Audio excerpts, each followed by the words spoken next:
dash. I'm ready. Good evening. Welcome to the Personnel Committee meeting of the Putnam County Legislature. Tonight's December 9th, 2025. Please rise for the Pledge of Allegiance. Legislative movement, would you lead us, please? Pledge of allegiance to the flag of the United States of America and to the republic for which it stands, one nation under God, indivisible, with liberty and justice for all. Roll call. Legislator Adenizio? Present. Legislator Goldman? Present. Chairman Yankee? Present. Item number 3 is the approval for 2026 salaries for officers and employees paid from county funds. This is something that we do routinely. That's a resolution, fairly self-explanatory. Anyone from the committee have any discussion? Members of the legislature? Members of the public? I'll make a motion to approve. Do I have a second? Second. All in favor? Aye. Item number 4 is the approval. It's a fund transfer for the sheriff's office. It's overtime through the year end. This is, if I'm not mistaken, out of corrections. Sheriff, welcome. Yes, sir. Am I right about this? Commissary? Is this corrections? Communications and control. Just trying to make sure I have the right one in front of me.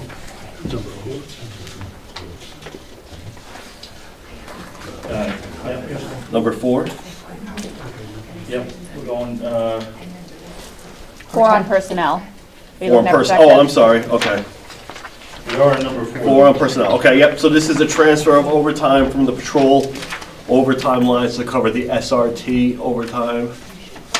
We went through the budget on SRT. We had, I believe it was 9 call-outs, was unusual for the year. So we had additional money in the patrol overtime budget, so we requested to transfer that over. Got it. I jumped. I think in protective, we have money going. Yeah, we have some other Corrections. stuff. Correct. Yeah. Sorry about that. That's okay. Okay, so this is to cover the SRT. Any discussion from the committee? Members of the legislature? Any member of the public wishing to speak? All right, thank you, Sheriff. I'm going to make a motion to approve the overtime. Do I have a second? Second. All in favor? Aye. Item number 5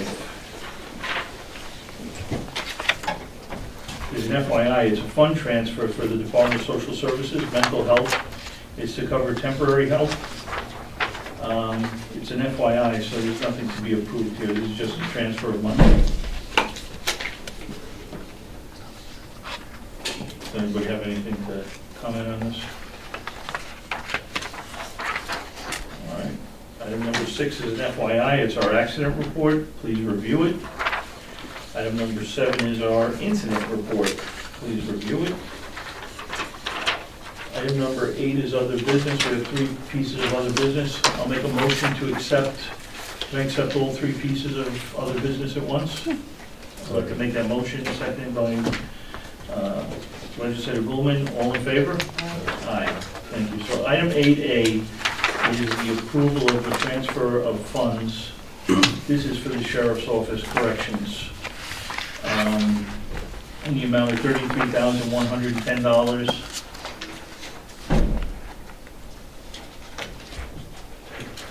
This is covering medical overtime. Do I have that right, Sheriff? I don't see this one. But here you go. You have an agenda? Oh, thank you. Overtime costs that were incurred in the months of August, September, and October due to staff shortages. Correct. So I think what we were looking to do is transfer money out of the personnel lines to cover the medical overtime. So what this is, if people go for medical, they get a one-on-one corrections officer with them. That drives that medical overtime cost up. I think we had probably undershot a little bit. So we're just looking to transfer from those 5 open personnel lines to cover these. Okay. So this is to cover overtime. Yes, sir. Is some of this due to being short-staffed? So there are 5 vacancies still in the jail, Oh. correct? Okay. How close are you I think they're waiting for the new list to come out. We're kind of tied on the old list is what the last I was told. to, okay, So I think that we're right there at the cusp. did they give you, give you what the cusp means in terms of? I'd have to get weeks back and to you months? to tell you an exact date. All right. But there I believe they're stuck with the top 3 in the old list, but the new list was being certified. I think he said within weeks, so Okay. I just That's don't good want to news. promise you that yet. All right, thank you, that's good news. All right, any questions of the committee? Any members of the legislature? Members of the public? All right, I'll make a motion to approve item 8A. Do you have a second? Second. All in favor? Aye. I'm being so lonely. Item 8B, I hope you. also out of Sheriff's Office corrections.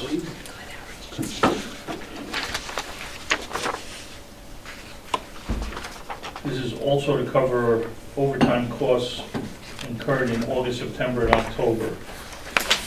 Correct, so I think this is the same request to take it out of the open personnel lines to cover the overtime costs. All right, so this is for $30,756. Any questions of the committee? Comments of the committee? Members of the legislature? Member of the public?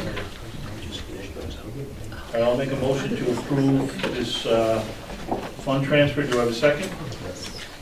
All in favor? Aye. Aye.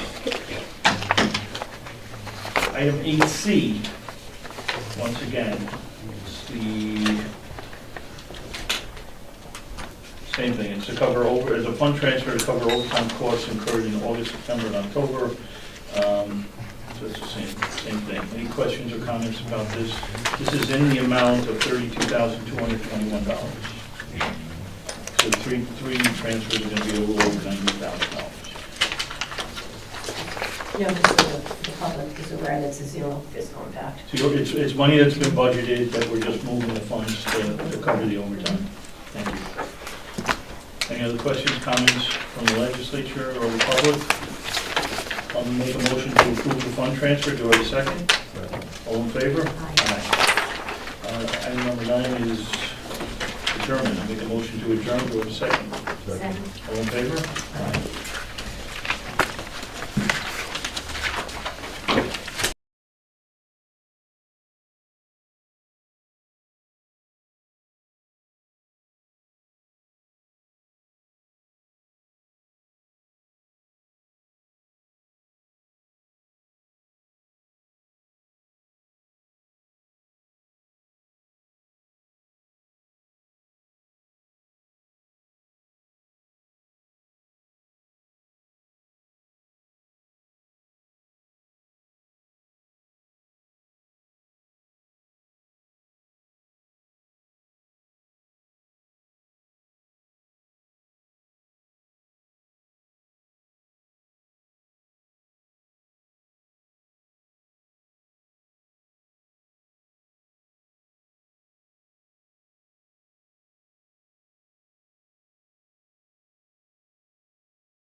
Protective Service Committee meeting of the Putnam County Legislature. Tonight is December 9, 2025.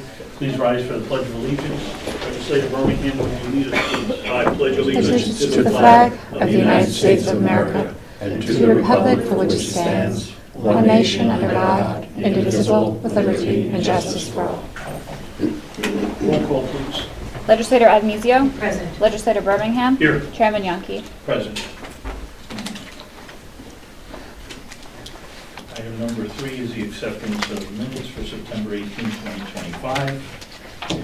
Item number 4 is the approval of a budgetary amendment for the Sheriff's Office to use inmate commissary account purchase dual-sided classification printer.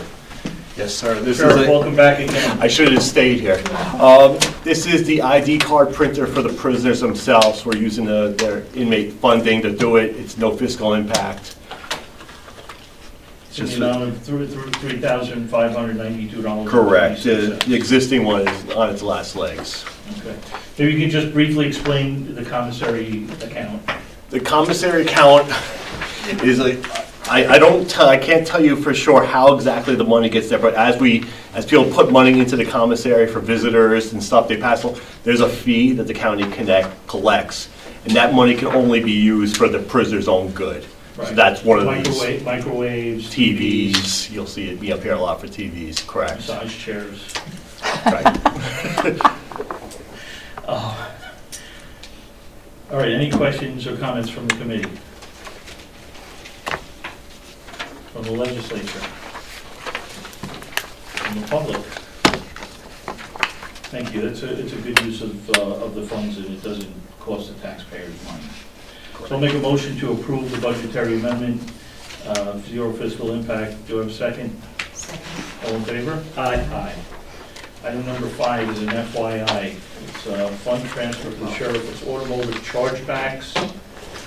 Just an FYI, it's in the amount of $23,000.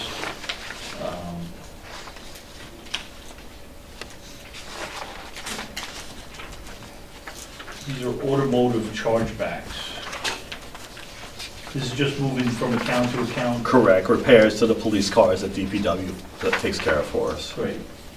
Any questions or comments on this? Moving on to item number 6, it's an FYI, it's fund transfers for the sheriff for training expenses in the amount of $11,900. For training expenses for new hires, or for a new hire. Correct. New hire from Kingston PD, going through this.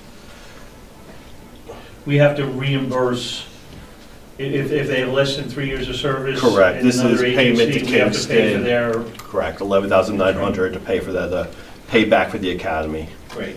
Any questions or comments about that? Zero fiscal impact. Zero fiscal Zero impact, fiscal. that's our budget, thank you. Any members of the public wish to speak on it? All right, that's an FYI. We don't have any other business, so I will make a motion to adjourn the last protected meeting. Second?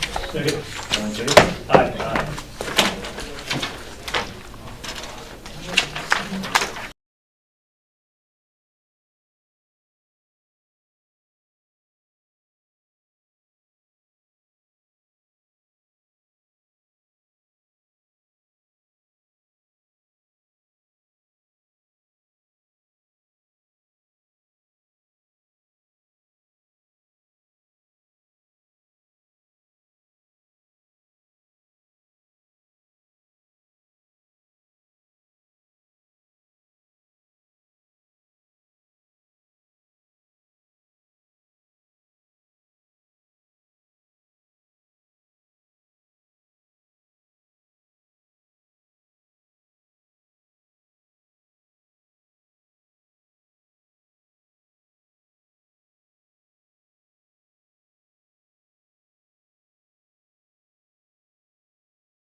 Welcome to the last Fiscal Services Committee meeting of 2025. Will you please join Legislator Yaki in the Pledge of Allegiance? Allegiance to the flag of the United States of America and to the republic for which it stands, one nation under God, indivisible, with liberty and justice for all. Please call the roll. Legislator Crowley. Present. Legislator Yonke. President? Chairman Elner. Here. I have a brief chairman's report here. I had asked Commissioner Tully to come. He was unavailable, and I asked someone else from the administration. They were not able to come. There is a question that has been raised regarding the sale of properties to the county. What's been going on now is that the real estate agent has been reporting to the county executive office, and the legislature's not been hearing the offers. Well, that didn't sit well with me and with some colleagues. So we went back into the files and we pulled a memorandum from the county attorney.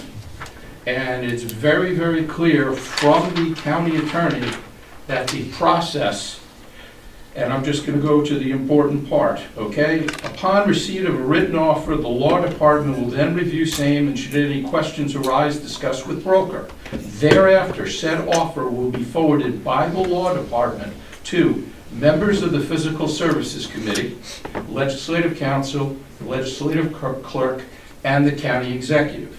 Physical Services Committee will then review, and if so inclined, forward offer to the entire legislature. Should the legislature then decide to move ahead, Legislative Council and the Law Department will act in unison to prepare a resolution. Once the legislature has voted, and if approved, the resolution will go to the County Executive. Should the County Executive disapprove, the legislature will have an opportunity to override.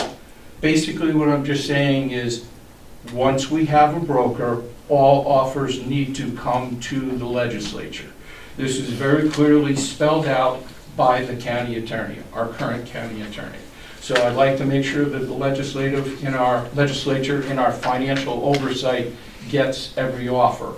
And tomorrow I'd appreciate a memo going to whoever is appropriate. I'm thinking Commissioner Tully, that all offers be forwarded to the Physical Services Committee. That's my chairman's report.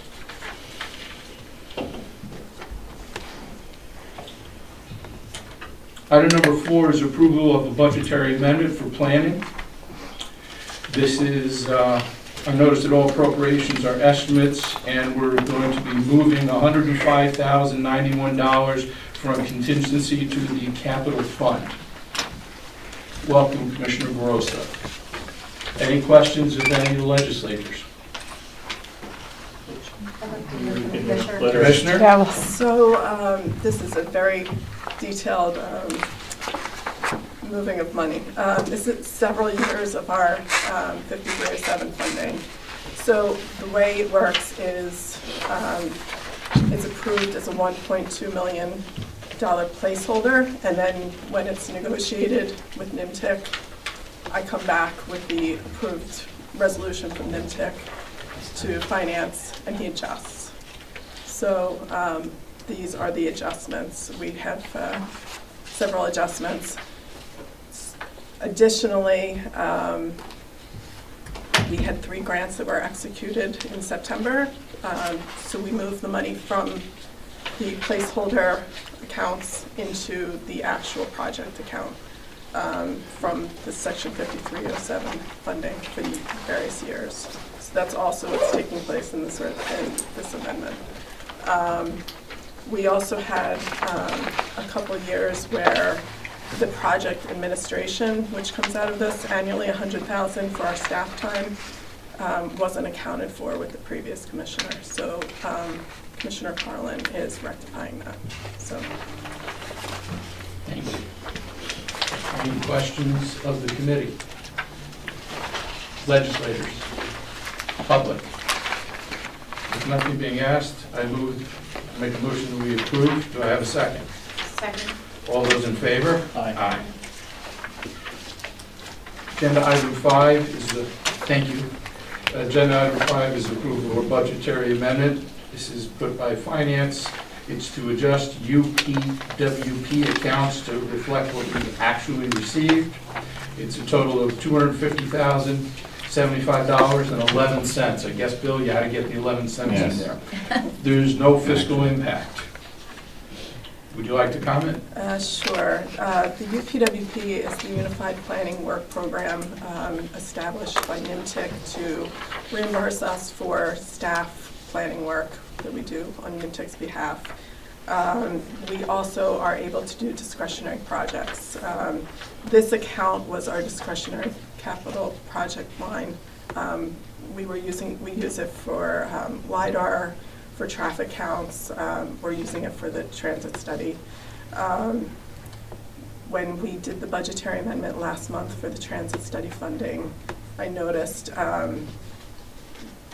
projects that were discontinued still have the funding available. We didn't use all of the funds. So this is just rectifying the account to actuals. Any questions of the committee? Legislators? Yes, Legislator Sage. So there's funding that that has not been used or you're unable to use. Can that be recycled somehow, or is it just gone? So it's an annual work program that's adopted by NIMTIC. So I have to submit for it and get it approved. If we haven't used it within that calendar year, I can request to use it for the next year, roll it over, yes. This was for the LiDAR program, which we've stopped. We expended all the funds that we needed to. Any other questions, legislators and public? Being there are no more, I move to approve. Do I have a second? Second. All those in favor? Aye. Agenda item 6 is approval of our fund transfer for DPW. This is to replace the trusses on animal shelter building until we prosper. We're moving $1,500 from one budget line to another, and there's no fiscal impact. Welcome, Commissioner Fieri. Do you have anything to add to this? No, that's it. Well said. Any questions of the committee? Legislators? Public? Make a motion to approve. Do I have a second? Second. All those in favor? Aye. Thank you. Thank you. Wow. You look Well astounded. Yeah. Stick around. Can I still get public comment? Yeah, right. Yes. We'll have 7, 8, and 9. Yes, you got a public comment? Okay. Okay, next is the approval, actually, it's approval for renewal of a lease agreement for the Special Victims Unit facility at 20 Fair Street. Sheriff, do you have anything which you'd like to say? Sir, it's a facility we used approximately 28 times last year. I think it's a good program. It allows crime victims, domestic violence, abuse, a special place to kind of go and be interviewed, and not in a police facility. I think it's worked out great. I believe people appreciate the compassion that goes along with it. So I would appreciate if you kept the lease going. We can continue to use it. I received, some people reached out to me because some of this was placed online, and the online version, and I'm assuming it's also the version in the public backup, has the amount redacted from it. Legislative Counsel, would you be so kind as to comment why that redaction is required? It's because the contract is not yet signed. It's subject to your approval, whether or not you're going to grant it. So the amount in a negotiated figure, is, the contract is not signed yet, so it's supposed to be. That's why it doesn't become public until Correct. executed. Okay. Any questions of the committee? I've got a comment, because I saw some of what was floating around the internet today, and I did get a phone call myself about this. I was opposed to selling this property years ago because it's on the campus of the county facilities. I was made aware that that the deal had already been struck by the buyer of this property, who's a neighbor, before we put it up for sale. I was opposed to it. I wanted to get an appraisal. Apparently, we never got the appraisal. It was done, it was a CMA done by a couple of real estate agents. I was opposed to this from the beginning, and sure enough, within a very short period of time, after we sold this property, Sheriff McConville at the time came to us and said, we want to rent it back. And I just think that it was a bad decision at that time to sell this property. And leading into 34 Glenida, it's also on our campus. I've been opposed to selling that from the beginning. I did vote to put it on the market, but I think that because it's on our campus, we should do something with it. We should find plenty of agencies and departments need office space. I was opposed to this. This was a big mistake. I don't want 34 Glenida to be a big mistake. And here we are, we're paying somebody to lease back something that we owned, that we paid an astronomical amount for back in the 90s. I think it was back in the 90s that we acquired this property. So, anyway, that's my 2 cents. It has nothing to do with the program. I'm grateful that we have a place for our domestic violence victims, that they can feel secure. I think it's great. I just don't think we should have sold it, and we shouldn't be entering into it. We should have never been put in a position that we have to enter into a lease to pay for that facility. It just should have been part of our campus. Thank you. Anybody else on the committee? Legislator Crowley, you've got the floor. Thank you so much, Chairman. I am in favor of this, but I am a little taken back that it's on the agenda the way it is. It's a place that realistically, I don't believe should be put out to the public because of the use, especially with the address. And to me, that's bothersome. And I don't ever remember it being, correct me if I'm wrong, I cannot finish. I just want to let you know, I did double check it. Let she ask. I understand. I don't ever remember. I remember it always being, it was under Bondi when we purchased it. It was sold under the previous administration.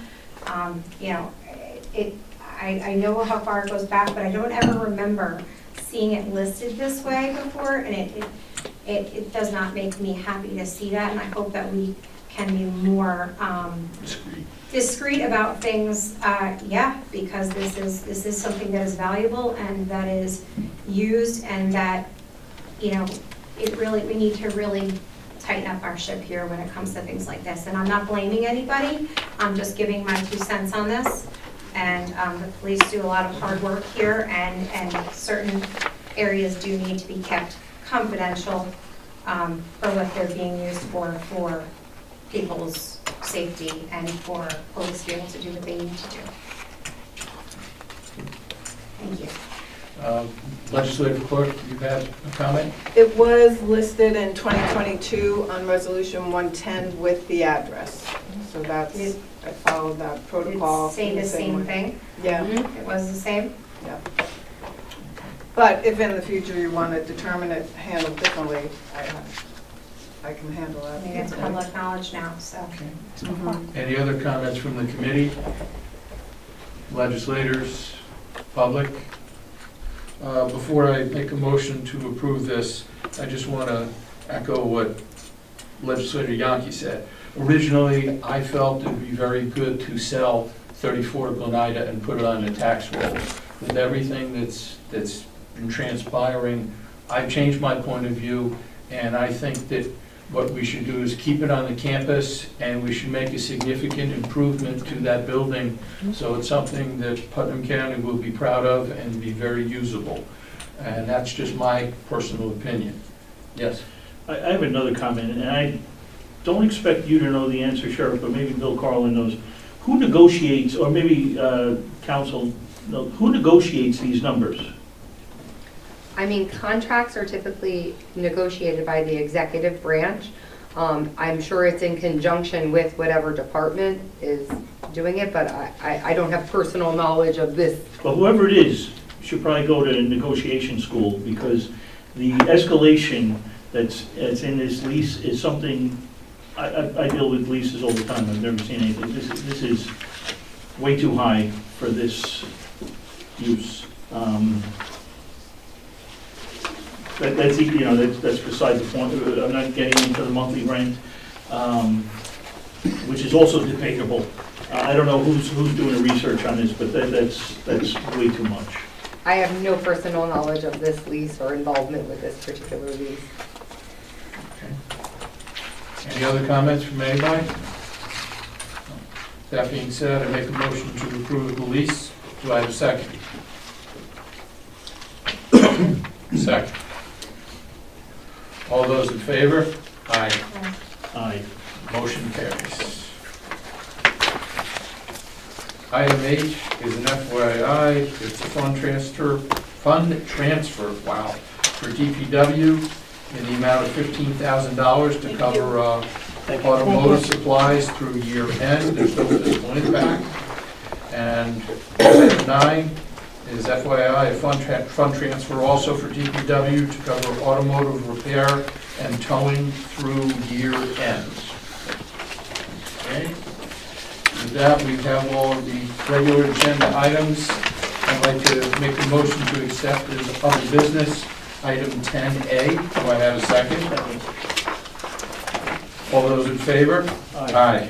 Okay, item 10A is a draft, and that's what Legislative Council, and I guess you were functioning as the law department. This was not finalized, but it was a draft proposal that I wanted to put, a draft resolution that I wanted to get onto tonight's Physical Services Committee meeting. This has to do with criteria for inclusion to the agricultural district. I've been in contact with members of the Ag Board, including the chairman of the Ag Board. They said that they have had things out for comment since mid to late November, and that the only real comments they had were two of the bullet points. Number 7, which I'm going to read, whether the parcel is within or adjacent to a critical environmental area or a sensitive natural resource. I apologize. And item 9, whether farm operations follow agricultural best management practices are defined in Ag and Markets Law 150(4). Their concerns with those two items is that they're fairly nebulous and they really don't convey anything to other people. Unfortunately, those are statutory requirements, and so they're not subject to change. I mean, it literally cites the law right there in it when it talks about best management practice.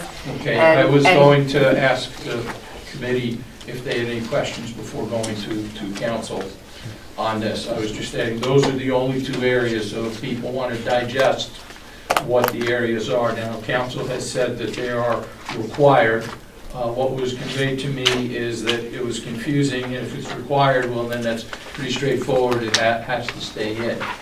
So, sorry to interrupt you, but No, it's okay. as people are digesting this, any questions for, yes, Legislator Sage? So, number 7, it says whether the parcel is within or adjacent to a critical environmental area or a sensitive natural resource. Is that That's a through the critical, chair? that's also statutory. I mean, and it's something that under the municipal home rule law, as part of our powers to protect the health, safety, and well-being of our constituents, we have to know that. And the reason it matters to us specifically is that back in, I don't get the year right, let me make sure I got it. In 1988, Resolution 304 was passed, in which we established the Great Swamp as a critical environmental area within Putnam. So because we have a statutory critical environmental area within our county, it directly applies to us to make sure that we are preserving that. So whereas other counties may not have such a designated area, it might not impact them. For us, it does, because we do.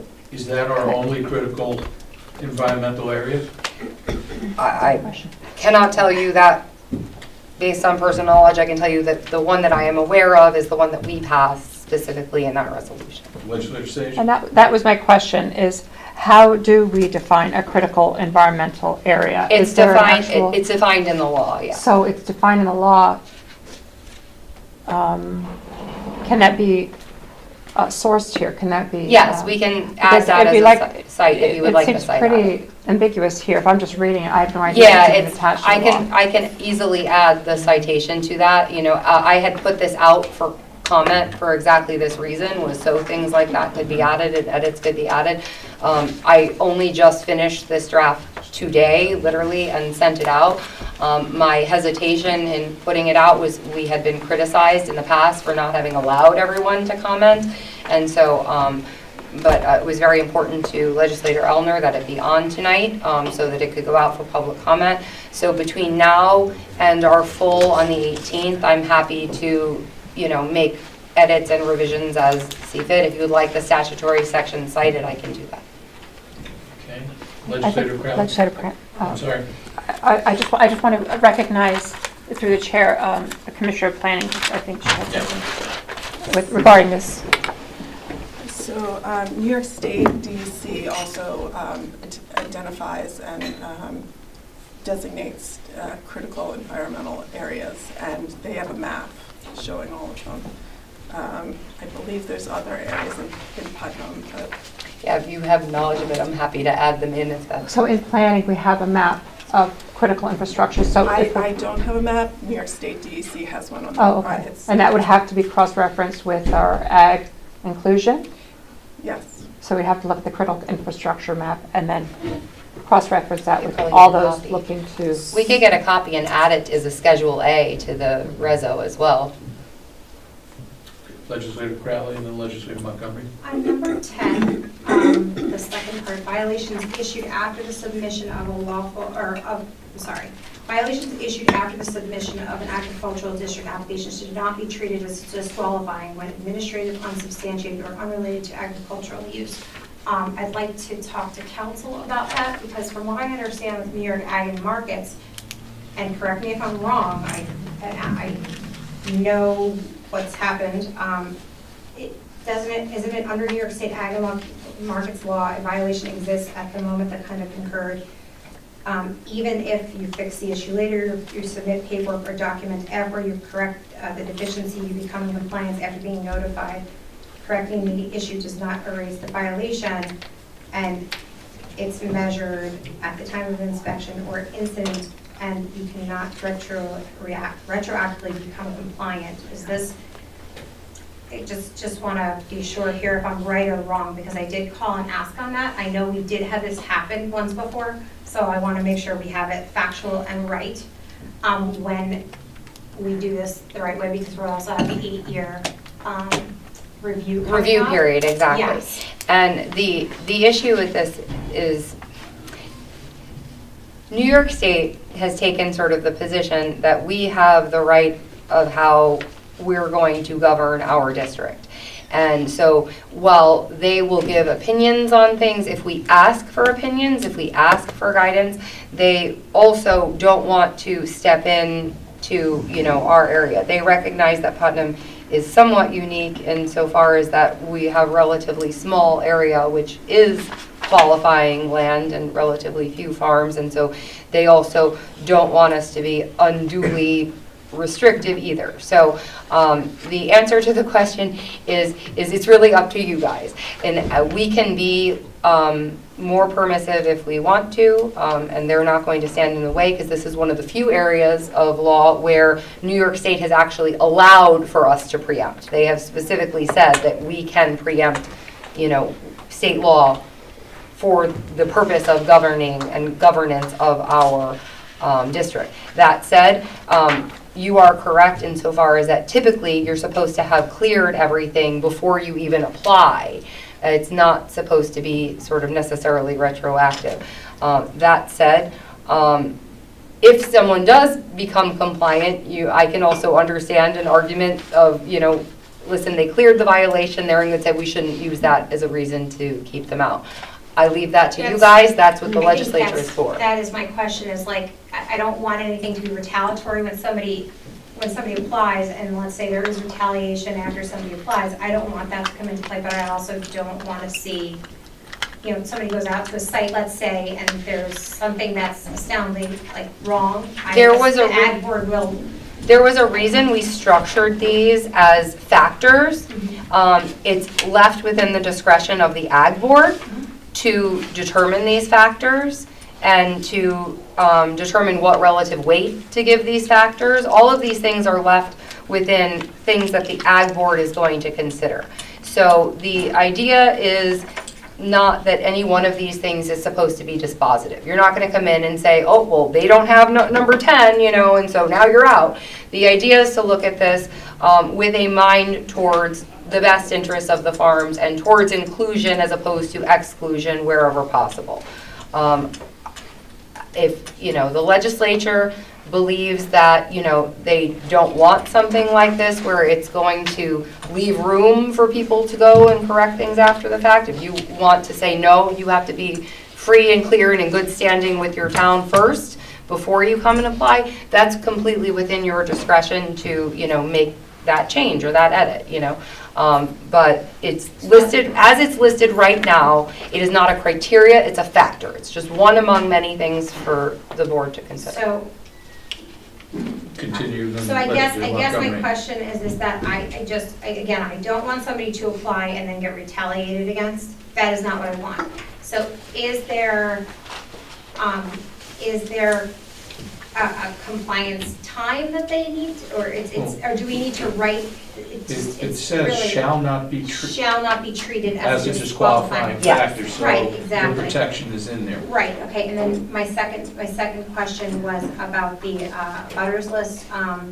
Whether notice has been provided to adjacent landowners of the applicant's intention to seek inclusion of the specified parcel in the agricultural district. It says whether notice. So are we requiring it or are we not requiring it? It is in the best interest of the county that notice be provided to adjacent landowners because there is a, for lack of a better term, almost an easement of their property of 500 feet wherein the person in the district has some say if something in the 500 feet surrounding their property, so encroaching upon the surrounding parcels that in any way disrupts their practice, they have ability to seek recourse and remedy as a result of that. So you would, if you're the person who owns the property next to a property that's in there, you obviously, since what you're doing, your use and enjoyment of your property can be affected, you would want to have some notice. Now, that notice is the public notice that's going out for any of these things or public hearing. So we are satisfying that already. We have satisfied that already. So I think the issue is that if there, in the interest of your property being accepted, obviously the landowner can obviously let the party know that they're applying, and if they've done that additional step, it's just another factor to consider. So I guess my question with this is that it's the way it's written is whether. Does it actually matter that if a public hearing is being held? Does it actually matter? You could be a good neighbor and do it. Yes. What I want to know It's is just, it's Does whether it's happened or not is just a factor to consider. If someone comes and presents to the Ag Board and says, listen, I've notified all of my surrounding properties, I'm in good standing with the town, you know, this is the, you know, business that we started, we've already done this great business, it's just another factor to consider and something when you're deciding whether or not to accept a parcel in there. So I guess, but to me, it would be a bond presentation when you go out for the site visit or they do the submission, they can say it to the Ag Board, but realistically, doesn't even need to be in there if there's a public hearing. Is it something that's necessary? Because the language is kind of, it's like, well, I could let you know, but I don't have to, so I don't really understand why it needs to be in here. All of these things are phrased in the whether because it's a factor. So whether it has been done or it hasn't been done is something for you to consider. And that's why it's written that way, is because none of these things are a requirement, they are a factor. And so we wrote it that way intentionally to make sure it was not used in an exclusionary way. Okay, so then, I'm sorry, through the chair, if I can just, so what did it make, and this is just me asking a question, couldn't this just be part of the agriculture, the form, and they check yes or no to these questions, and it doesn't, it's because they're all whether. There would be no basis for it to be on the form if it wasn't in the resolution to pass it. It's being listed here so that the board has guidance as to what the legislature believes are appropriate factors, so that it isn't arbitrary or capricious as to what factors are being considered or what aren't. It's providing guidance so that there is some statutory framework or basis as to what are the things that you guys are going to think about when addressing it. It's providing guidance to the board from what the legislature's intentions are and what the legislature would like to see. No, I agree with them, they've been discussed, I just, that's what my question is, do they actually need to be in there? If they're just something that can be considered, and if you are, like I said, about the butters list, you're a kind neighbor, you're gonna go next door, but there is the purpose of a public hearing, so that. I believe it should be there because I believe that part of the problems that we've had is figuring out what is appropriate things to consider and what are not appropriate things to consider. And the legislature is in the unique capacity to legislate, to create law and pass resolutions to provide that guidance. And so I think that the reason it's there is for you guys to fulfill the legislative function of giving that guidance to your advisory board of saying that these are appropriate statutory factors for you to think about and for them to report back to you because it's something you would like to know. And that's what this is for, is that it's giving the questions that in your stead, since you aren't there at the board, you aren't going to all the site visits necessarily, to know that your advisory board is gathering the information for the questions that you would like answered. Okay, I just wanted to understand it all and just, because I know all these things have been discussed at great length, and some have been liked and some have not been liked, so the term whether I understand can be used. I just wanted to understand it a little bit better. Hey, thank you. Legislator Montgomery and then Legislator Sage. Yeah, language is tricky, isn't it? And I always get held up with the word adjacent, and especially in these circumstances. And I know this is not to act like a planning board, and the planning board has to serve in the same way and notifying adjacent properties. But I live above something and it really affects me, or I live across the street and it's going to really affect me. I'm not adjacent to it, I'm not bordering it, I'm not. Well, that would be So- for the public hearing, public comment. Yeah. So if you're not adjacent and it really affects you, you would come to the public hearing and give public comment. And that people always miss it. That's the complaint, that's the I mean, it is, and I mean, Yeah. that's why, as I said, a landowner that's gone above and beyond, because, if I know that I want to ingratiate myself to neighbors and I want to be a fully functioning farm and contribute to the community and everything, I'll see this and I'll know this and I will go around to those people who might be very affected and have those conversations. But, I look at it from a legal risk management standpoint, right? So I have a unique hat to wear, and so looking at it that way, legally, what I care about is that if we as a county, through our county legislature, are allowing something into this district, the people who would have a grievance with the county, something they could sue the county for, would be the people within that 500-foot encroachment that will be affected. So that's the direct people, that's the people who we have to be worried about. That someone else might have a complaint is not the same as them having a right to sue us. And so for my hat, for what I'm wearing, what I'm concerned about, I want to make sure that this protects the county in that capacity. So that's why the language is like that. I do have another one, if I may, regarding critical environment area or a sensitive natural resource. I keep getting stuck on language. And you were going to take inventory, what the DEC suggests as critical environment inventory. They're not suggestions, they're actual designated areas. I think we also, and I could be wrong because it's been a while, towns can also have another layer on top of what the DEC has. And that would affect this. So I wonder if we have to be really thorough and take into account what a town, I know that Phillipstown has many like overlay districts and aquifer protection districts and ridgeline protection. I am happy to work with Barbara in gathering these things, and I think, as I said, we can attach it as a Schedule A. These designated areas, so it's very clear what we're referring to. One of the criticisms has been ambiguity. We will eliminate ambiguity if we are attaching all of these areas as a Schedule A. Legislator Sage? I can help with that too. Yes, please, Yeah. please do.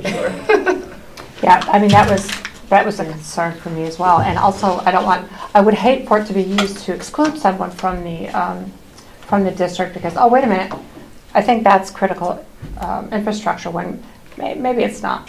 Well, and that's why we'll look to get Yeah, all of be more them specific. there. I mean, obviously, this is not my expertise, but fortunately, Barb has a lot of background and can assist. And I think number 10, when we were talking about that, violations, I think the concern here is someone applying for an ag district, and then all of a sudden the town sees, oh my gosh, this person applied. So then they go to their property and they say, oh, you've got a violation here, here, and here. Well, that's why I that think that's supposed protection to was put in address- there. And that's the purpose of that, is to address, to make sure that the town Is not- inspectors are doing their job beforehand and making sure they're checking these properties and not just going after the fact and saying, well, Yeah, And that's keeping what that was people up. added for. okay, and that's just, yeah, just want to make that Legislator clear. Montgomery, and Legislator Crowley's got a I question. mean, unless, mine is more general, unless someone else wants to talk about the details of, the number items. But I think I need clarification because it's always something that continues to confuse me. And counties can identify factors to guide agricultural district reviews. We can't create new thresholds. I mean, actually, we can create new thresholds if we want. This is one of the few areas of law where we're allowed to preempt New York State law if we want to. And many districts do.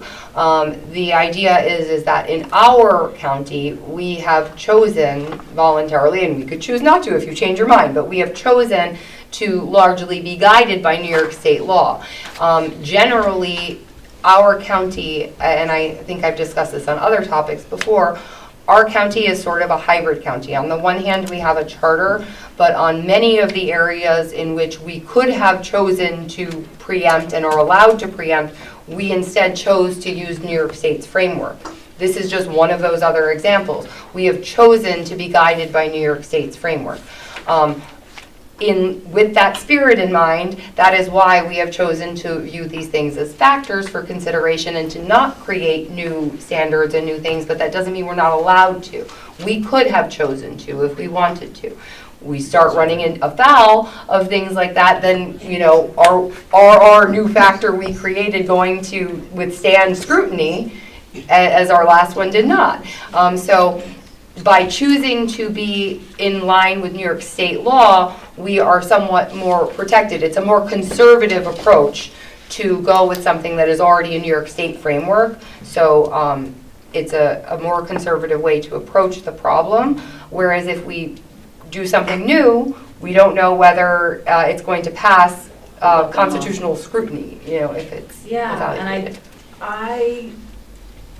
I think for now, I'm going to disagree with that because I don't think that we can restrict requirements beyond what 25, whatever the Article 25AA allows. And I literally spoke extensively on with the Council for Ag and Markets, who made it very clear that we could if we wanted to. We didn't in anything here. And that's what. So that's why we're in it's this. sort of a non-issue because we didn't do anything beyond that, but if we had wanted to, we could have, and Council made that clear to me Okay. expressly. I'm going to need to talk to them and do more research, which is really hard because But just so you know, we didn't do it here, so there's really no concern. We didn't do it here, but we were here, and I'm sorry I have to say, and to, tag along what Legislator Yonke was doing with the real estate deals, and not to beat anybody up, but we were here a year ago, exactly, at this very meeting a year ago in December, where we did that very thing. So I just want to say we're not here to invent our own version of the law, and hopefully we learned from that. Our job is to protect viable farmland. Our job is to prevent unreasonable restrictions on agriculture. That's the whole purpose of why the ag districts were created. And our job is to ensure that we never again find ourselves in court defending actions that were never within our authority in the first place. You can revisit December 2024 Physical Services meeting, where I was the only one at this table with the committee there and trying to explain this. And we didn't do that here. No, we didn't, and that's why I'm really very much in favor of this new resolution, and I hope we can move it forward tonight. And Legislator Crowley, and then we're going to open up to the public, and I'm just going to say, is you're right. Thanks. I just want to ask, so if it's initially recommended, this is third from last resolve, if it's initially recommended for denial to the inclusion in the agricultural district, in that part, it may request a re-review of the application by written statement providing grounds for re-review to the Agricultural and Farmland Board within 7 days. Does that mean if it was denied by the Ag Board? Yes. Or does that mean that it was denied by the legislature? Denied by the Ag Board. Okay, so I think we should say denied by the Ag Board, because there are certain steps to it. So I don't know if anybody else would agree with adding that part in there, that if they're denied by the Ag Board. It's just of the application, that was initially recommended But for the denial. application is also, Right, but it says denial for inclusion, we haven't gotten to the inclusion step, it hasn't come to the legislature. I agree with what you're saying, I just believe that the language affords what's going on. and then 7 days, and the consultation of the soil and water, blah, blah, blah. And then reconsider, and then after the legislator re-review to the legislator within 30 days. And we know that I've heard from the state that like the time clock starts ticking, but realistically, we can submit till a certain, like I've talked to other counties, I've talked to New York State Adjournment Markets. There is a cutoff, but we do have some flexibility there with that. So I just want to make sure that. This was done and structured. Barb and I went through doing the math to make sure that it was within the period that you guys could complete your process. And do we have to, this is my last one, I'll shut up. Do we have to put the time frame of when it starts and when it ends in this resolution? The time frame when what starts and what ends. When we're opening up the inclusion period, does that need to be in this resolution? That already is in the. Is it there? I'm sorry. It already I is there. just That was wanted- resolution 154 of 215. Okay. Where it's Sorry, I April. apologize. Yeah, it's already in there. And that's all I have for today. Thank you. I'll open this up to the public. Mind you, we have a 9 o'clock hard stop, I okay? don't know how long, I got time. Am I the first person to sign in tonight? Yes. No purple crayons yet. Purple It pen. is purple pen. Cassandra Roth, the Chair Soil and Water, Patterson Falling. First, I just want to say, Ms. Sabisi has listened to all of the things, like she got thrown into this last year. Wouldn't have guessed we would be working on helping to clarify and fix this for everybody. So I do want to say I'm very appreciative to her for taking those things into consideration. That's also a word I don't love either.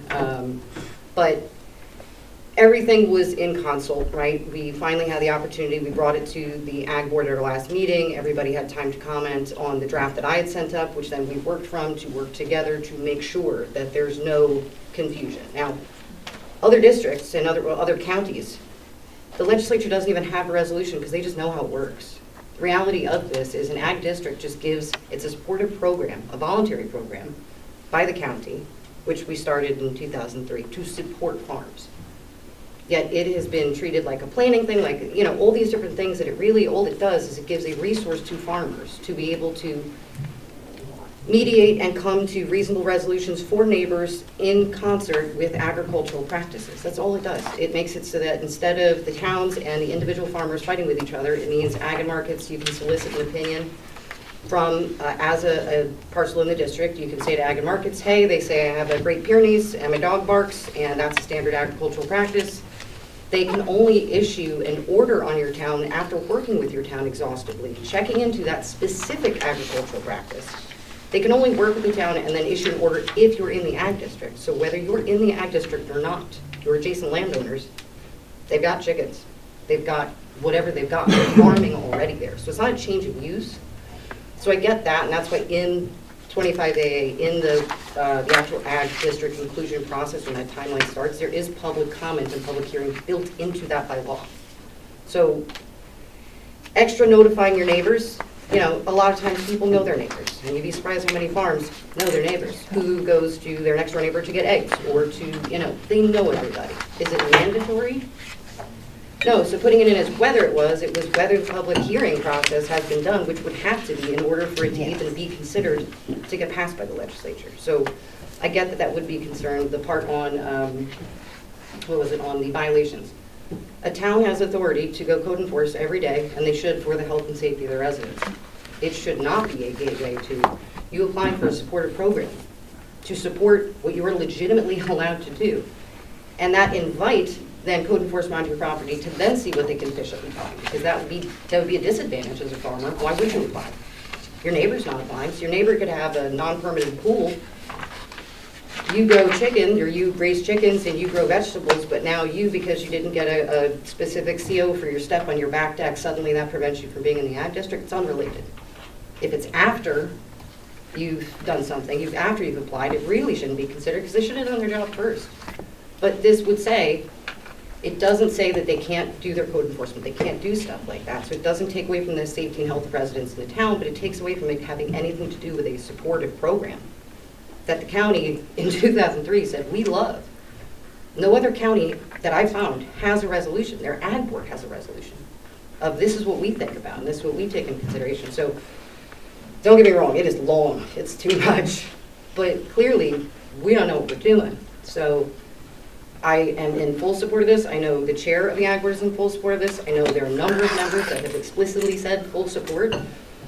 The addition at the end of all the review process, again, overkill, right? But I'm super happy to see, it's even if we have no idea what we're doing next year and half of you are gone and it's a new half and we have to learn ag all over again.